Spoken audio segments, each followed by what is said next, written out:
Hello friends, welcome to crazy G K trick. तो आइए daily current affairs की series को आगे बढ़ाते हैं। आज के इस वीडियो में देखिए हम 11 नवंबर के सभी करंट अफेयर्स को यहाँ पर डिटेल में समझ लेते हैं। वीडियो में एंड तक बने रहिएगा। वीडियो पसंद आए तो वीडियो को लाइक और शेयर कर दीजिएगा। आज के करंट अफेयर का सबसे पहला क्वेश्चन देखिए, चर्चित खिलाड़ी परनीत कौर का संबंध किस खेल से है। देखिए परनीत कौर की बात करें जो कि भारत की खिलाड़ी है फ्रेंड्स, ये आर्चरी से संबंधित है। आंसर भी हो जाएगा। सुर्खियों में क्यों है, तो हाल ही में देखिए थाईलैंड की राजधानी बैंकॉक में एशियाई तीरंदाजी चैंपियनशिप 2023 का आयोजन किया गया, जिसमें भारत की परनीत कौर ने भारत की ही ज्योति सुरेखा वेन्नम को हराकर महिलाओं की कंपाउंड आर्चरी इवेंट में गोल्ड मेडल अपने नाम किया है। ये कौन है फ्रेंड्स, ये है परनीत कौर। किस खेल से संबंधित है, तो ये आर्चरी से संबंधित है, याद रखिएगा। यहाँ पर देखिए ये फैक्ट भी आपके लिए इंपॉर्टेंट है कि एशियाई तीरंदाजी चैंपियनशिप 2023 का आयोजन कहाँ किया गया, तो इसका आयोजन थाईलैंड की राजधानी बैंकॉक में किया गया है। अब परनीत कौर जो कि आर्चरी से संबंधित है और इस चैंपियनशिप में जिसने गोल्ड जीता है, ये भारत के पंजाब राज्य से संबंधित है। अब देखिए एशियन आर्चरी चैंपियनशिप 2023 में अगर हम भारत का ऑल ओवर परफॉर्मेंस देखें फ्रेंड्स, तो भारत ने इस चैंपियनशिप में टोटल 7 मेडल अपने नाम किए, जिनमें से 3 गोल्ड है, 1 सिल्वर है और 3 ब्रॉन्ज मेडल है। अब एशियाई तीरंदाजी चैंपियनशिप की जो शुरुआत है वो 1980 में की गई थी और इसका पहला इवेंट देखिए 1980 में इंडिया में आयोजित किया गया था। आयोजन कौन करवाता है, तो इसका आयोजन देखिए विश्व तीरंदाजी एशिया के द्वारा इसका आयोजन करवाया जाता है। 2023 में इसका आयोजन थाईलैंड की कैपिटल बैंकॉक में किया गया, जिसमें भारत की परनीत कौर ने गोल्ड मेडल अपने नाम किया है। देखिए दोस्तों, अगर आपको मंथली करंट अफेयर्स की डिटेल पीडीएफ लेना है तो आप रूट एप्लीकेशन या क्रेजी जीके ट्रिक एप्लीकेशन से डाउनलोड कर सकते हैं। साथ ही आप वीडियो के कमेंट बॉक्स में भी लिंक दिया हुआ है, जहां से क्लिक करके आप ले सकते हैं। इन मंथली करंट अफेयर्स पीडीएफ में देखिए पूरे मंथ के जो सबसे ज्यादा एग्जाम रिलेवेंट क्वेश्चन होते हैं, उन क्वेश्चन को यहाँ पर डिटेल के साथ प्रोवाइड किया गया है, जो एग्जाम के लास्ट टाइम रिविजन में आपको बहुत हेल्प करता है। तो एक बार जरूर क्लिक करें। चलिए आगे बढ़ते हैं। सेकेंड क्वेश्चन देखिए, हाल ही में ग्लोबल ट्यूबरक्लोसिस रिपोर्ट 2023 किस संस्था के द्वारा जारी की गई। देखिए क्योंकि ये डिसीज से संबंधित रिपोर्ट है फ्रेंड्स, इसीलिए इसे जारी करने वाली संस्था वर्ल्ड हेल्थ ऑर्गेनाइजेशन है। आंसर ए हो जाएगा। WHO ने देखिए हाल ही में ग्लोबल ट्यूबरक्लोसिस रिपोर्ट 2023 को जारी किया। इस रिपोर्ट में देखिए अगर मेन की पॉइंट्स देखें कि WHO ने क्या रिपोर्ट दी है, तो इस रिपोर्ट में बताया गया कि वर्ष 2022 में विश्व भर में टीबी रोग के कारण अर्थव्यवस्था पर क्या प्रभाव पड़ा है, इस रिपोर्ट में उसके बारे में जानकारी दी गई है। पूरी विश्व की इकोनॉमी पर, वर्ल्ड वाइड इकोनॉमी पर टीबी रोग के कारण कितना दुष्प्रभाव पड़ा, इसके बारे में WHO ने अपनी इस रिपोर्ट में बताया है। अब देखिए जो की पॉइंट्स हैं उनको देख लेते हैं। टीबी के मामले में शीर्ष 3 देशों की बात की गई है और इस रिपोर्ट में बताया गया है कि इंडोनेशिया में टीबी के सबसे ज्यादा 10% मामले हैं। चीन में 7.1% मामलों के साथ चीन दूसरे स्थान पर है टीबी के मामले में, और फिलीपींस 7% के साथ इस लिस्ट में तीसरे स्थान पर है। WHO की इस रिपोर्ट के अनुसार 2022 में पूरे वर्ल्ड में टीबी रोग से ऑलमोस्ट 1.3 मिलियन लोगों की मृत्यु हुई है। अब अगर हम भारत के पॉइंट ऑफ व्यू से देखें फ्रेंड्स, तो 2022 में देखिए भारत में 2.8 मिलियन टीबी के मामले दर्ज किए गए, जिसमें मृत्यु दर जो थी वो 12% तक थी। अब टीबी, जिसे ट्यूबरक्लोसिस के नाम से जाना जाता है, एक संक्रामक रोग है जो कि माइकोबैक्टीरियम ट्यूबरक्लोसिस के कारण होता है और मुख्य रूप से टीबी से शरीर में फेफड़े प्रभावित होते हैं, इसे याद रखिएगा। मतलब शरीर में लंग्स सबसे ज्यादा प्रभावित होते हैं टीबी में, इसीलिए आपने देखा होगा, अगर आपने टीबी पेशेंट को देखा होगा तो बार बार खांसते हैं, क्योंकि सबसे ज्यादा ये इफेक्ट लंग्स को करता है मानव शरीर में। क्वेश्चन हमारा ग्लोबल ट्यूबरक्लोसिस रिपोर्ट से था, कौन जारी करता है, तो इसे WHO के द्वारा जारी किया जाता है। Very easy. अब देखिए भारत में अगर हम टीबी के लिए उठाए गए कदमों की बात करें, जो स्टेप्स लिए हैं हमने टीबी को खत्म करने के लिए, तो 2019 में भारत में टीबी हारेगा और देश जीतेगा अभियान चलाया गया था। इसके अलावा 9 सितंबर 2022 को भारत की प्रेसिडेंट द्रौपदी मुर्मू ने प्रधानमंत्री टीबी मुक्त भारत अभियान की भी शुरुआत की थी। भारत सरकार ने 2025 तक टीबी उन्मूलन का भारत में लक्ष्य रखा है। ओके, इसके बाद आगे आ जाइए, भारतीय वायुसेना के S-400 air defence missile system को किस नाम से जाना जाएगा? तो भारतीय वायुसेना के S-400 air defence missile system को सुदर्शन नाम से जाना जाएगा। आंसर ए हो जाएगा। ये जो नाम है फ्रेंड्स, ये भगवान श्री कृष्ण के सुदर्शन चक्र के नाम पर इस डिफेंस सिस्टम को दिया गया है, जो कि भारतीय वायुसेना का S-400 air defence missile system है। हाल ही में देखिए, भारतीय वायुसेना द्वारा चीनी सीमा पर पूर्वोत्तर राज्य में एक हवाई अभ्यास का आयोजन किया गया था, जिसे पूर्वी आकाश नाम दिया गया। इस युद्धाभ्यास में भी S-400 air defence missile system का इस्तेमाल किया गया था और इस डिफेंस सिस्टम को भारत में सुदर्शन नाम दिया गया है। अब देखिए, इस डिफेंस सिस्टम की बात करें हम, तो भारत ने इसे रूस से ऑलमोस्ट 35,000 करोड़ रुपए में खरीदा है और S-400 मिसाइल सिस्टम लंबी दूरी पर मार करने में सक्षम है। हाल ही में इस मिसाइल सिस्टम को भारत में सुदर्शन नाम दिया गया। पृथ्वी की सबसे बड़ी अम्ली कावा इजेन क्रेटर झील, जो कि देखिए हाल ही में चर्चा में रही है, किस द्वीप पर स्थित है? तो पूरे वर्ल्ड की सबसे बड़ी अम्ली कावा इजेन क्रेटर झील की अगर हम बात करें तो ये इंडोनेशिया के जावा द्वीप पर स्थित है। हाल ही में देखिए, यूरोपीय संघ के कोपरनिकस सेंटिनल-2 मिशन ने पृथ्वी की सतह की ऑप्टिकल इमेजेस प्रदान की है और इन इमेजेस में कावा इजेन क्रेटर झील की भी इमेज शामिल है, जो कि इंडोनेशिया के जावा द्वीप पर स्थित है। इसकी विशेषता है फ्रेंड्स कि ये पृथ्वी की सबसे बड़ी अम्ली कावा इजेन क्रेटर झील है। यहाँ पर आप इमेज में देख सकते हैं, इसके पानी का जो रंग है वो हल्का फिरोजी कलर का है, जो कि काफी खूबसूरत दिखाई देता है। अब देखिए, इस झील की बात करें तो जैसा कि अभी आपको पता चला कि यह पृथ्वी की सबसे बड़ी अम्ली क्रेटर झील है, जो कि इंडोनेशिया के जावा द्वीप पर स्थित है। वैसे यह जो झील है फ्रेंड्स, ये गर्म ज्वलनशील सल्फर गैसों का उत्सर्जन करती है। फिरोजी नीले कलर की ये झील है, जो कि देखिए एक बहुत ही सुंदर आकर्षण का केंद्र है। हाल ही में यूरोपीय संघ के कोपरनिकस सेंटिनल-2 मिशन ने इसकी इमेजेस क्लिक की।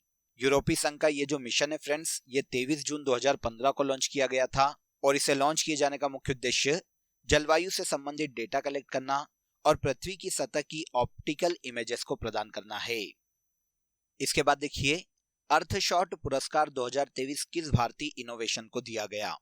देखिए, इस पुरस्कार की बात करें तो ये यूनाइटेड किंगडम के प्रिंस के द्वारा दिया जाता है। ऐसे इनोवेशन जिन्होंने पर्यावरण संरक्षण के लिए काम किया हो और जो स्थानीय समुदाय हैं उनके संरक्षण के लिए प्रयास किए हों, तो ऐसे व्यक्तियों को या संस्थाओं को अर्थशॉट पुरस्कार से सम्मानित किया जा सकता है। 2023 में भारतीय इनोवेशन S4S टेक्नोलॉजी को अर्थशॉट पुरस्कार 2023 से सम्मानित किया गया। देखिए, हाल ही में ब्रिटेन के प्रिंस विलियम ने सिंगापुर में अर्थशॉट पुरस्कार 2023 की घोषणा की। 2023 में नॉर्मली यह जो पुरस्कार है 5 अलग अलग विजेताओं को या विनर को दिया गया। इनमें से देखिए, भारत की कंपनी S4S टेक्नोलॉजी भी शामिल है। भारत में भोजन की बर्बादी को रोकने के लिए, ग्रामीण गरीबी उन्मूलन या लेगिंग असमानता को खत्म करने के लिए इन्होंने काफी अच्छा काम किया है। तो इसीलिए भारत की कंपनी S4S टेक्नोलॉजी को वेस्ट फ्री वर्ल्ड श्रेणी के तहत अर्थशॉट पुरस्कार से सम्मानित किया गया। अब देखिए, ये तो हो गई भारतीय कंपनी की बात। इसके अलावा भारतीय अमेरिकी आदिति मूर्ति का एक स्टार्टअप है जिसका नाम है भूमित्र, जो कि वैश्विक मृदा कार्बन कंपनी है। इसे भी अर्थशॉट पुरस्कार 2023 प्रदान किया गया। अब पुरस्कार के बारे में, जैसा कि अभी मैंने आपको बताया, ब्रिटेन के प्रिंस विलियम के द्वारा यह दिया जाता है ऐसे व्यक्ति या संस्था को जिन्होंने पर्यावरण के संरक्षण और स्थानीय समुदाय की मदद के लिए कार्य किया हो।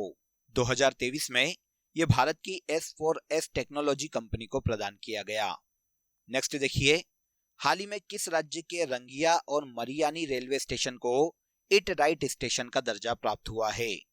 तो रंगिया और मरियानी रेलवे स्टेशन की बात करें फ्रेंड्स, तो ये दोनों ही भारत के असम राज्य में स्थित है। हाल ही में फसाई, जो कि देखिए भारतीय खाद्य सुरक्षा और मानक प्राधिकरण के नाम से जाना जाता है, इसने असम के रंगिया और मारियानी रेलवे स्टेशन को इट राइट स्टेशन का दर्जा प्रदान किया। अब देखिए, इट राइट स्टेशन के दर्जे के बारे में अगर हम बात करें कि एक्चुअल में ये क्या है, तो ऐसे रेलवे स्टेशन पर जहां पर जो खाद्य सामग्री है, जो फूड है, वो बहुत ही हाइजेनिक मिलता है, उच्च स्टैंडर्ड का मिलता है, पोषण युक्त मिलता है, तो ऐसे स्टेशन को इट राइट स्टेशन का दर्जा फसाई के द्वारा दिया जाता है। हाल ही में देखिए असम के रंगिया और मरियानी रेलवे स्टेशन को फसाई के द्वारा इट राइट रेलवे स्टेशन का दर्जा दिया गया। किस राज्य में स्थित है ये क्वेश्चन पूछा जाता है, तो ये भारत के असम राज्य में स्थित है। इसके बाद आइए, दुनिया के पहले एआई रोबोट सीईओ का क्या नाम है? तो दुनिया का पहला ऐसा सीईओ फ्रेंड्स जो कि एआई रोबोट है, इसे मीका नाम दिया गया। पोलैंड की एक कंपनी है जिसका नाम हेंसन रोबोटिक्स और डिक्टाडोर है। इसने मीका नाम की दुनिया के पहले ह्यूमनाइड रोबोट को सीईओ नियुक्त किया है। क्वेश्चन इंपॉर्टेंट है, ध्यान रखिएगा। तो कंपनी कौन सी है जिसने एआई रोबोट को अपना सीईओ नियुक्त किया? तो इसका नाम है हेंसन रोबोटिक्स डिक्टाडोर, और जो सीईओ बना है जो एआई रोबोट है उसे मीका नाम दिया गया। अब देखिए फ्रेंड्स, उद्देश्य की बात करें तो आर्टिफिशियल इंटेलिजेंस और मशीन लर्निंग को पूरे वर्ल्ड में प्रमोट करने के उद्देश्य से मीका को एक सीईओ के रूप में नियुक्त किया गया है। वैसे Mika AI robot Hanson Robotics के द्वारा ही बनाया गया। इसके पहले 2016 में देखिए पहली ह्यूमनाइड सोफिया को भी इसी कंपनी के द्वारा बनाया गया था। 2016 में सोफिया, जो कि एक एआई ह्यूमनाइड थी फ्रेंड्स, इसे हेंसन रोबोटिक्स के द्वारा ही लॉन्च किया गया था। और अब इस कंपनी ने अपने यहाँ पर एआई रोबोट को सीईओ नियुक्त किया जिसका नाम मीका है। आर्टिफिशियल इंटेलिजेंस चैटबॉट ग्रोक का संबंध किस सोशल मीडिया प्लेटफॉर्म से है? तो देखिए ग्रोक जो कि एक एआई चैटबॉट है फ्रेंड्स, इसका संबंध एक्स से है। एक्स के बारे में आप सभी जानते हैं कि यह ट्विटर का नया वर्जन है। इसके मालिक एलन मस्क ने एक्स के आर्टिफिशियल इंटेलिजेंट चैटबॉट ग्रोक को हाल ही में लॉन्च करने की घोषणा की है। अब उपयोग क्या होगा? तो देखिए ग्रोक चैटबॉट की सहायता से एक्स पर शेयर की गई जानकारियों को इजीली एक्सेस किया जा सकता है। तो देखिए यहाँ पर हमारे लिए केवल इतनी इंफॉर्मेशन ही काफी है कि आर्टिफिशियल इंटेलिजेंस चैटबॉट ग्रोक का संबंध एक्स से है, जो कि ट्विटर का नया वर्जन है। इसके बाद एक और इंपॉर्टेंट क्वेश्चन, 5वीं भारत अमेरिका 2+2 मंत्री स्तरीय वार्ता का आयोजन कहाँ किया गया? वेरी वेरी इंपॉर्टेंट, नोट कर लीजिएगा। 5वीं भारत अमेरिका 2+2 मंत्री स्तरीय वार्ता का आयोजन हाल ही में भारत की राजधानी नई दिल्ली में किया गया। अब देखिए नाम से समझ में आ जाएगा कि दोनों देशों के दो मिनिस्टर इस वार्ता में पार्टिसिपेट करते हैं। दोनों देशों के मध्य में रक्षा और टेक्नोलॉजी को आपस में साझा करना, इन दोनों क्षेत्रों में सहयोग बढ़ाने के उद्देश्य से 2+2 मंत्री स्तरीय वार्ता का आयोजन किया जाता है। अब देखिए 5वीं भारत अमेरिका 2+2 मंत्री स्तरीय वार्ता में भारत की ओर से रक्षा मंत्री राजनाथ सिंह और विदेश मंत्री एस जयशंकर शामिल हुए थे। वहीं अमेरिका की ओर से अमेरिकी रक्षा सचिव लॉयड ऑस्टिन और विदेश मंत्री एंटनी ब्लिंकन को शामिल किया गया था। तो ये भारत और अमेरिका 2+2 मंत्री स्तरीय वार्ता है जिसका आयोजन हाल ही में नई दिल्ली में किया गया। इसके बाद आज के करंट अफेयर का सबसे लास्ट क्वेश्चन देखिए, भारतीय कृषि अनुसंधान संस्थान ने किस फसल की किस्म 2090 विकसित की है? तो 2090 जो कि देखिए हाल ही में भारतीय कृषि अनुसंधान संस्थान के द्वारा विकसित की गई है, यह धान की एक किस्म है। आंसर डी हो जाएगा। धान की इस किस्म को देखिए कम समय में उगाया जा सकता है, कम समय में ये विकसित हो जाएगी और इससे जो उत्पादन होगा वो भी अधिक से अधिक होगा। धान की इस किस्म को भारतीय कृषि अनुसंधान संस्थान ने 2090 नाम दिया है।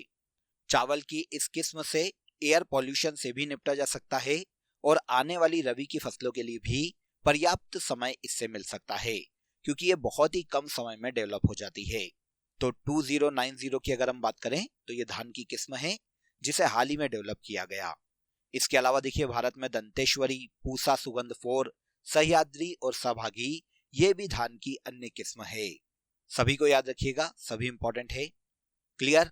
तो यहाँ पर देखिए हमने 11 नवंबर के सभी करंट अफेयर्स को डिटेल में समझ लिया। अब आ जाइए फैक्ट शीट में, हम ऑपरेशंस को आगे बढ़ाते हैं। लास्ट सेशन में भी हमने अलग अलग ऑपरेशंस पढ़े थे। अब देखिए ऑपरेशन गंगा की बात करें तो जब यूक्रेन और रूस का युद्ध हुआ था तो यूक्रेन में फंसे हुए भारतीयों को वापस लाने के लिए भारत सरकार ने ऑपरेशन गंगा चलाया था। ऑपरेशन सतर्क की बात करें तो रेलवे सुरक्षा बल के द्वारा ट्रेनों में अवैध तंबाकू या अवैध शराब की तस्करी को रोकने के लिए रेलवे सुरक्षा बल ने ऑपरेशन सतर्क चलाया था। ऑपरेशन आहट की बात करें तो यह भी रेलवे सुरक्षा बल का ही एक मूवमेंट है जो कि रेलवे में महिलाओं और बच्चों की तस्करी को रोकने के लिए शुरू किया गया था। इसके बाद ऑपरेशन समुद्र सेतु कोविड-19 के दौरान मालदीव में फंसे हुए भारतीयों को वापस लाने के लिए चलाया गया। ऑपरेशन वंदे भारत कोविड-19 में विदेश में जो भारतीय फंसे थे उन्हें वापस लाने के लिए चलाया गया था।